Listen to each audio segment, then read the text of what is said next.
தமிழக வெற்றிக்கழக மாநாட்டிற்கு காவல்துறை அனுமதி அளித்துள்ள நிலையில் அதன் ஆலோசனை கூட்டம் இன்று நடைபெறுகிறது. தமிழக வெற்றிக்கழகம் என்ற பெயரில் அரசியல் கட்சியை தொடங்கிய நடிகர் விஜய் கடந்த ஆகஸ்ட் மாதம் 22ஆம் தேதி கட்சி கொடியையும் கொடிப்பாடலையும் அறிமுகம் செய்து வைத்தார். அதனைத் தொடர்ந்து முதல் அரசியல் மாநாடு குறித்த அறிவிப்பையும் அவர் வெளியிட்டார். செப்டம்பர் 23ஆம் தேதி மாநாடு நடத்துவதற்கு அனுமதி பெறப்பட்ட போது 33 நிபந்தனைகளுக்கு உட்பட்டு மாநாடு நடத்த வேண்டும் என காவல்துறை சார்பில் பரிந்துரை செய்யப்பட்டது.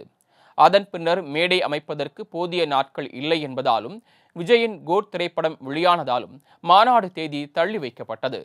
இதனையடுத்து அக்டோபர் மாதம் 27ஆம் தேதி மாநாடு நடத்த அக்கட்சியின் பொதுச் செயலாளர் புசி ஆனந்த் மற்றும் நிர்வாகிகள் பாதுகாப்பு கோரி காவல் கண்காணிப்பாளர் அலுவலகத்தில் மனு அளித்தனர்.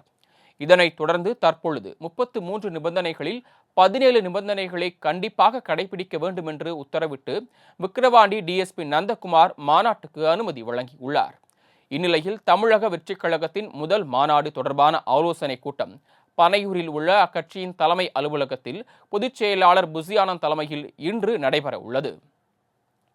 இந்த ஆலோசனைக் கூட்டத்தில் கட்சியின் முக்கிய பொறுப்பாளர்கள் பங்கேற்க உள்ளனர்.